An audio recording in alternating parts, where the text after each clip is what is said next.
I'm Scott Allen Miller. It's the 2nd of August, 2023. This is my vlog of daily life living in Leon, Nicaragua, and today I found a really awesome new field to film in, so we're going to see what we think of the footage coming from here. I'm shooting on the GoPro 9 at 5K today, and I mention this because I like to be able to go back and look and say, how did it look when I did this? And it definitely doesn't look as good as the GoPro 11 when I'm shooting at the 5.3K. Obviously, the extra K doesn't even matter. Most of you are watching this at 1080p or less, which is a tiny fraction of what I'm recording, but it's all about how the light gathering, the dynamic range, and how good it just looks in general, and I need to know how that is. So today we're going to be talking a little bit about cell phone coverage and how well you can use cell phones here in Nicaragua. We're going to get to that right after the bump.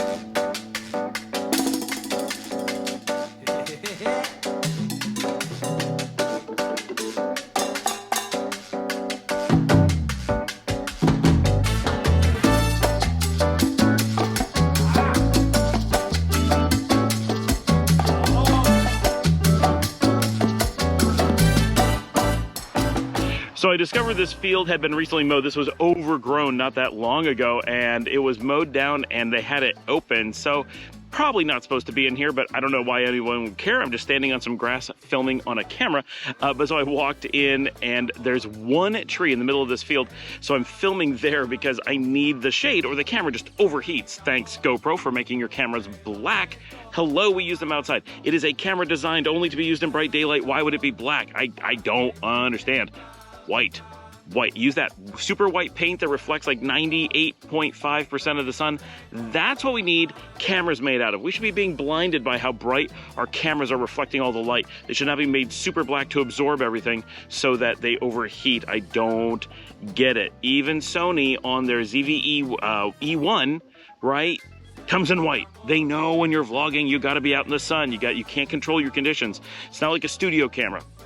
All right, so the question came up, of course, right, coming to Nicaragua or looking to come to Nicaragua and concerned about cell phone coverage, how good is it here in Nicaragua? And that's a great question because coming from most countries, there's hit and miss cell coverage, and really Nicaragua is no different. Overall, just the high level view to get you guys started, cell phone coverage here is very good. It is not excellent, it is not bad, it is good to very good. And when I was here a number of years ago, in 2015, I would say it was mediocre. Like, it wasn't terrible, but it was never great. And I think in the interim, it has improved tremendously. So some quick background. Nicaragua has two cell phone carriers. There's Claro from Mexico and Tigo from Luxembourg. And they compete, and they seem to be about neck and neck throughout the region.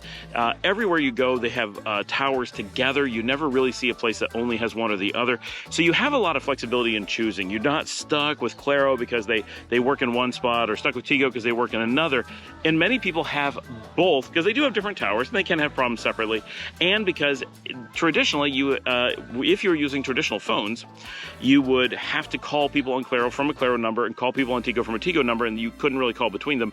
Or if you could, it was very expensive. So that was a thing that people didn't really do. And to get around it, they did that by maintaining two phones instead of one. That actually worked out pretty well, but it was unnecessarily expensive and it made the market just really wacky. Today, everyone has moved to WhatsApp for 99% of things, and when you do have to call someone, my personal impression is that people are generally just putting a Tigo number. Clearly, I see Claro numbers from time to time, but normally when it's two numbers, you see a Tigo and a Claro, but when you see only one, it's almost always Tigo. I'd say about 80% of the time. Very much just my personal opinion of what I've paid attention to. Maybe it's Claro most of the time and just not in the circles I run in, I don't know. But almost no one lists phone numbers anymore. Anyway, they're just giving a WhatsApp number, so who knows? But that being said, the cost of both of them is very similar, and the coverage is very similar. So, and they're using the same technologies, so you're not jumping wildly. It's not like in the US where Verizon uses one technology and AT&T and T-Mobile use another, and so you get very different results, not just because they don't have the exact same towers, but because their towers behave differently due to the different technologies. You don't really get that here. Everything's a shared tech. Everything's shared towers or shared tower locations. So you're getting very similar experiences between the two companies, and it really comes down to what features they offer, what price point they hit, how close you live to a store that sells one or the other, or whatever.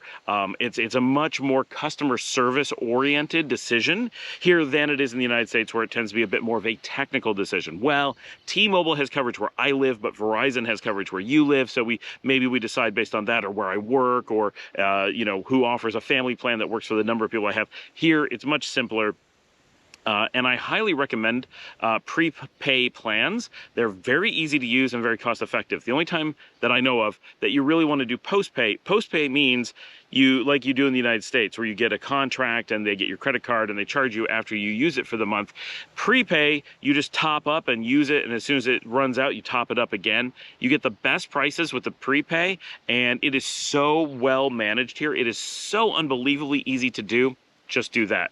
Save yourself the money, make life easy. My biggest complaint of, at least with Tigo, I believe Claro is the same, is that they max out their prepay at 15 days. They offer a 1 day, a 3 day, a 5 day, a 7 day, maybe a 10 day, and a 15 day. And the 15 day is, for most people, definitely the best deal. But even if it wasn't, but not always, I know people who use the 5 day because it has a slightly different balance of data to time, and it just works out. If you use a ton of data, the 5 day may work out better for you. But for almost everyone, the 15 day is best, unless you're not going to be here, right? If you're only going to be in country for 5 or 7 days, just get the days you're here, obviously. But you're only looking at saving yourself a few dollars at most. It's not a big deal. And if you're like, well, I'm going to be here for 12 days, should I get don't play with it, just get the 15. You're talking about like $3, right? Maybe $6. I'm sorry. You're talking about a total of like $6. So how much are you going to save? $1? Don't spend your time worrying about it. What if you get delayed a day? Then you're going to be sorry. Just have the phone.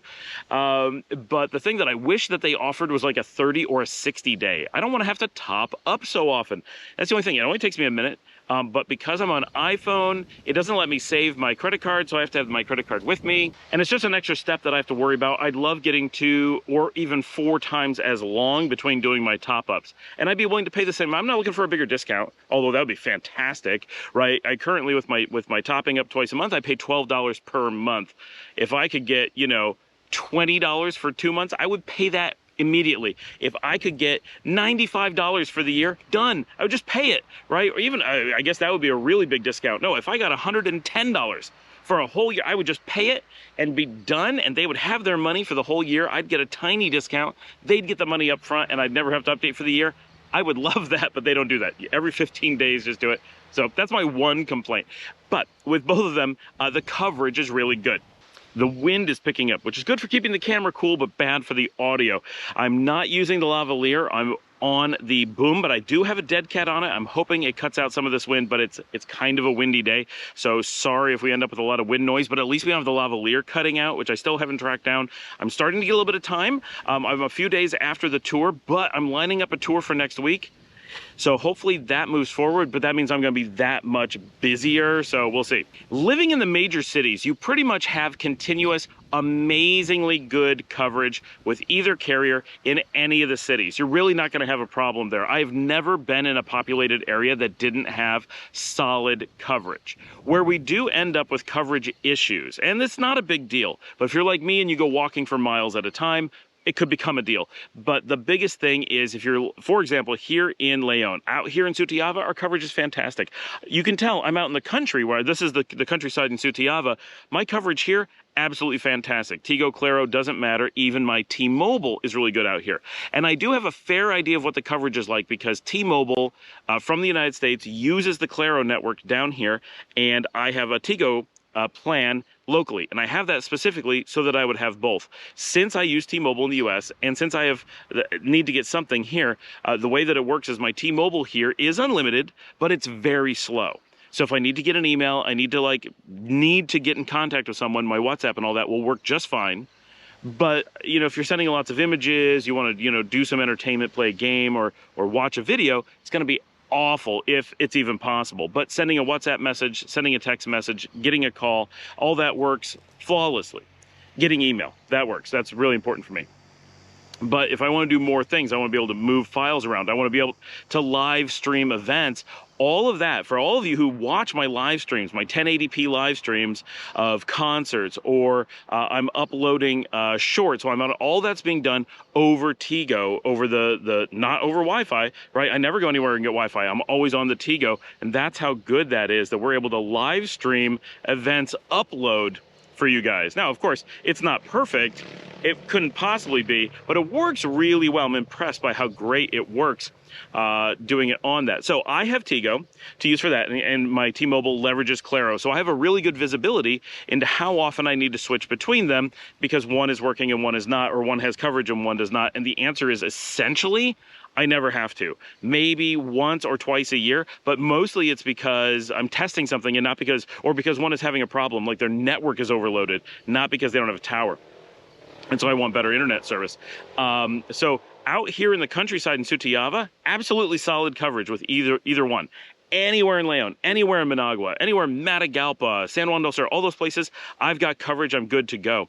And of course, as we mentioned on a video the other day, Verizon has essentially no coverage in the country. So if you're coming here with Verizon and saying, Scott said they have coverage, we never mean Verizon. Verizon doesn't work. That's not a thing. You have to be on a service offered in country. So T-Mobile, as far as I know, AT&T works fine. I know we tested that in Guatemala, not down here, and it uses the local network. I believe they're using Claro as well. And then if you get Claro or Tigo here, you're great. Now, if you drive from here to Las Penitas or Ponaloya, the beaches, which are about 17 kilometers away from downtown, so about 12 from here, if you drive out there, the distance in between is wide open countryside. Go watch my video where I walk it, right? It's 4-hour walk, middle of nowhere. There's no bathrooms, there's no restaurants, there's no nothing. There's like one...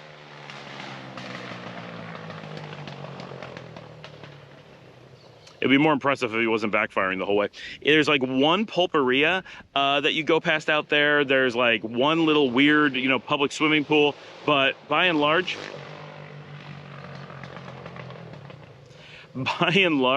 there's nothing out there. So there's no reason. There's very few houses. There are some, but very few. It's a very poor area. So there's no coverage until you get to the beaches. At the beaches, right at the beachhead where the two beaches come together at the rocks, they have two big towers right there. So the beaches are just covered in cell service. So there's no problem at all once you're within that tower distance of the beach. And as long as you're within tower distance of Leon, I actually don't know where the tower is here. I believe it's that way. It's Cerro Oro. And that covers this area, but there's a gap in between where that tower and the beach towers don't get coverage, and there's a lot of hills, right? So when you come up to the top of the hills, everyone gets coverage. When you go down to the valleys, you're so far between the towers that you lose coverage out there, and that's going to happen from time to time around the country. Nicaragua, while it does have a fair population density in the populated zone, it does have wide open spaces. It does have huge highway gaps where there's nothing. You're going along a lake, you're coming along a volcano, and like there's a field. There's like one farmhouse out somewhere. Yeah, cell service can drop to almost zero out there. So if you're doing overland travel, just be prepared that you may have gaps in service. But if you're driving, you're only talking about, I don't know, maybe a maximum of 15 minutes that you would go without coverage. If you're on foot, or you break down in that zone, yeah, it's gonna be, an hour walk or so until you get to cell service. That's pretty doable. And really, any of those areas that I'm talking about, like if you're on this beach road, you'd have this guy on the motorcycle coming past every 30 seconds. There's always traffic going out to the beach, right? There's traffic out there. If you're going out to Matagalpa, that long stretch of highway, there's always cars out there. Maybe you'd go 1 minute without a car, but that's about it. Even in the middle of the night, there's a fair amount of traffic out there. So you're not looking at getting stranded. And this isn't the United States where you're terrified of every car that pulls over to help you. If you get stranded out there, everybody will help you. And none of them are going to be serial killers. None of them are going to abduct you. Like, it's not like the States. And in reality, that's not happening in the States either, but we are terrified of it due to fake news from the 1980s. Yeah, come get in my van down by the river. I've got candy, right? They don't sell candy in vans here. So you're really safe the need for continuous cell phone coverage is pretty well handled. Like you expect in the United States, the same thing. If you're out on a really wide open highway, in between things, yeah, sometimes your coverage is going to drop there too. Maybe not quite as much. We've gotten much better at that up there, but it's very similar. I think here in the populated areas, I think the cell coverage is better, partially because there isn't the competing mechanisms, so it's more focused on just getting the service out there, and it's faster, and it's cheaper.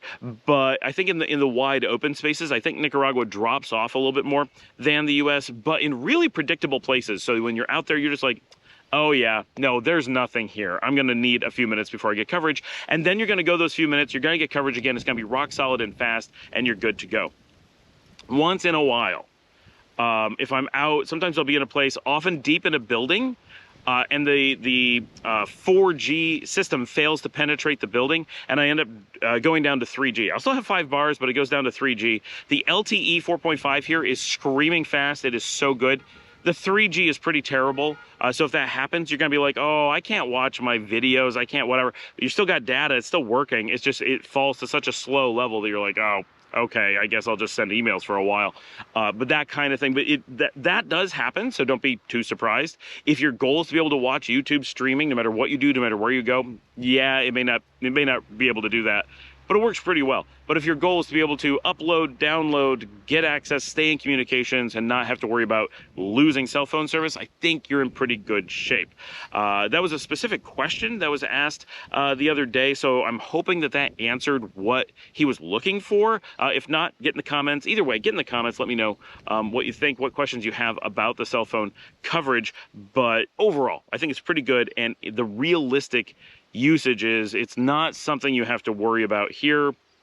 It's not perfect, but it's good, and it's going to meet your realistic needs. Now, if you're moving out into the country, you're looking at getting a farmhouse and living in the middle of nowhere, and you were really hoping that you would have solid internet on your phone, yeah, and not have to use Wi-Fi, yeah, that might be something you have to investigate, and it'll have to be very specific to the situation. I can't guarantee that the most remote location will have service, but out here where I am, and I'm looking at a beautiful field through the hedgerow, all of this has great coverage. And I know a lot of these remote communities out here are all on the same tower as here, so you can get really far out, really remote, and still be really well covered in a lot of circumstances. It all just depends where the towers are. They're not spending a fortune to put towers in for just a handful of people. Unfortunately, that would be nice, but then there'd be more towers dotting the landscape, so maybe not what we want. Other things going on today, I have a video on my other channel. I was not expecting this at all. Some of you know we recorded the Ipico of Nagarote a few weeks ago, and we got a lot of attention on this one, which is fantastic, like really positive attention. It was all great. And my video on here did well. My video on Nicaragua 360 did quite well, like as well as videos on here, which I never do over there. But I always feel bad. So some of you may not know that I do this. When I have extra footage from events, as long as it's like decent footage and I can't use it on this channel, I feel terrible that it's not being used. It's like a piece of the universe is being wasted. It's, you know how some people, you have to finish all of your food on the plate, and if you don't, you have like this gnawing feeling of like, there's wasted food, I can't leave it. I'm that way with my video footage. And so it always hits me as like, oh, I've got video footage, where am I gonna? So I have another channel that's actually older than this one. This one's the Scott Allen Miller vlog. I have an older channel simply called Scott Allen Miller, and it often has videos of like my kids and videos, just things, right? It was way, way long ago when I used to just shoot videos. I didn't edit, I didn't have anything. I just upload some videos so I wouldn't lose them, and maybe share them with my dad or family or whatever. And so I sometimes take raw footage from this channel if it's stuff that I can't put here, and I put it in long form, unedited or barely edited, over there. And so I did that with the Ipico of Nagarote, and I just took all the footage I had that I edited to make the video on here and popped it over there. So it's like 40 minutes long almost, and it's nothing but raw footage. It's just the raw audio. So I don't do anything to clean up the audio. I don't do anything to trim out copyrighted songs or whatever, because it's not a monetized channel. So it doesn't matter. This one, I can't play that stuff because I'll get copyright strikes, and this channel, I need it to be monetized to be able to afford the equipment to make this channel, and that one. So I don't really have that option, but that one, whatever, like it's not monetized, and it's only got about 300 subscribers. Not even there yet, but it had like 200. So I threw this raw footage over there, and it's only been a few days. Well, it's been about a month, and it's got 13,000 views on this really long video that was just me uploading stuff from this channel. Way more views than this channel and Nicaragua 360 combined on all the Nagarote content. No idea why this raw footage is so popular. And it's got some good stuff in it, but a lot of the good stuff's on here too. No idea. But wow, 13,000 views over there. I'm gonna be making an effort to make sure I don't miss raw footage when I'm putting it up. Apparently, some people enjoy just being able to see and hear the stuff without any additional. And I know some people really like Nicaragua 360, where I tend to take just raw video footage in 360 degrees, which is interesting, and adding music to it because you don't want to just listen to the wind buffeting the microphone or whatever. Sometimes I use the natural audio because I'm out someplace and you can hear the waves, or you can hear a concert or something like that. But in general, I add music to it, which again is something I have to pay for because I'll get copyright strikes. So thanks to everyone who buys me a coffee or whatever to help make that possible. Luckily, I'm able to use a commercial music account. I have it for all the channels combined, and so I don't have to pay nearly as much as it seems. The amount that someone has to pay for one channel it's about double that. It's not the 10 times that like you might think. So I managed to get a pretty decent deal, but it takes a little bit more work to manage. But I'm able to make it affordable. But thank you to all of you who buy me a coffee that make that possible. And that's on my mind because so many people bought me a coffee this morning. Thank you so much. The morning that I'm recording this, thank you so much. It's been a great. It's such a good feeling because it means someone sat down and went, I really like this content. I need to like make an effort to let them know that I like, and they give me a coffee, even if it's just one coffee. And sometimes it's like 3 or 5, and once in a while, like 10 coffees, like, holy cow, wow, thank you. But that stuff really, it means a lot, and it makes me able to make this channel. And many of you know my wife has been away for a few months, and the channel's really not that old. So her being away for a few months, it doesn't seem like that long in like the grand scheme of things, but the difference in what my channel was doing when she left to when she got back was actually pretty significant. And she had never seen monetization numbers from the channel. And obviously it doesn't make a lot of money. It doesn't exactly pay for itself, but you guys know I keep buying camera equipment. I buy motion VFX effects and stuff like that to add stuff to the channel, to make it easier to edit, to do things that need to be done. And it is now at a point where it is completely paying for that stuff, which is enough to make me happy. If all I get to do is keep my cameras up to date and keep my Final Cut Pro and get a computer and get my motion VFX stuff, it makes the channel worthwhile for me financially. I can't afford to do the channel and keep losing money on that like I've been doing for years, because now there's a lot more cameras, a lot more stuff. But you guys are making that happen. Thank you so much, both the YouTube subscribers who make it happen just by hitting those likes and subscribes, and all of you buying me a coffee. Wow. I showed those to her and she's like, oh, like she had no idea. She was like, go buy some cameras. Like she's always like a kind of, there's a part of her, she knows this is my hobby and I love it and it's important to me. But partially she's like, that's a lot of cameras. Do you really need another camera? Do you really need another microphone? But now she's like, oh, they're paid for. Okay, go get what you want to get. And that's pretty fantastic. By the time I've recorded this, not by the actual date on the video, Paul has returned from Thailand. He was there for 3 months. And really enjoyed it. Brought me a lot of new clothes. I'll have some new things to wear on the show probably pretty soon. I got a whole bunch of clothes made in Thailand because it's ridiculously cheap. And it's nice to have him home because he can drive people places now, and he can run errands and deal with banking. And there's so many things that take so much work that it's been rough because I've been covering the majority of what he does since he's been gone. And it's been okay, but it's been very much a treading water. And that's one of the reasons why the videos have been so delayed, so like panicky to get him out at the last minute, is because he hasn't been here and I've been covering that stuff, and it just has added so much to my workload. And it's not that it's so much time, it's the interruptions. I've been working on one thing and then suddenly I've got to pack up and run and deliver money or run to the bank or whatever. And just the interrupting of my day, and then an hour or two running around doing errands.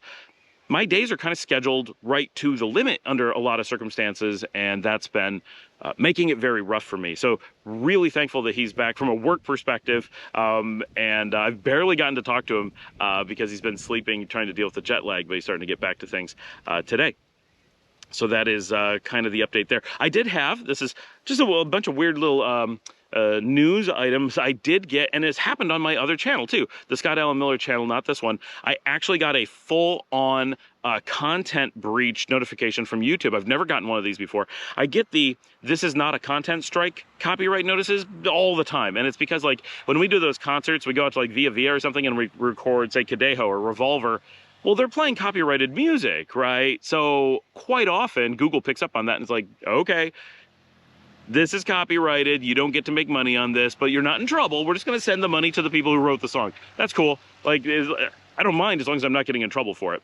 But I have to be wary of it, where I put it in the video and like how much. And there's like factors, but in general, not a big deal. And they make a big deal that like you can do this all day long. They don't care, right? They're just advising me that that they're going to be revenue sharing, or the revenue is going to someone else, or whatever, and that's my penalty. That's fine. This is a real content strike where they're like, you're in trouble. You only get one more of these, right? 3 strikes and you're out thing. It's like, ah. And I go and I watch the video and I'm like, what? First of all, it's an 11-year-old video.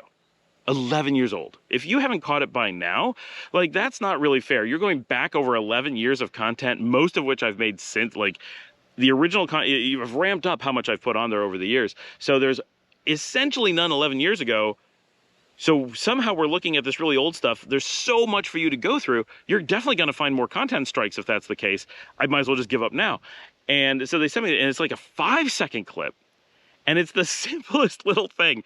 And it's literally, you don't even really hear it. There's a fart sound. And then my 3-year-old daughter walks around the side of a couch and goes, "Don't worry, it was just my butt," because it was a fart.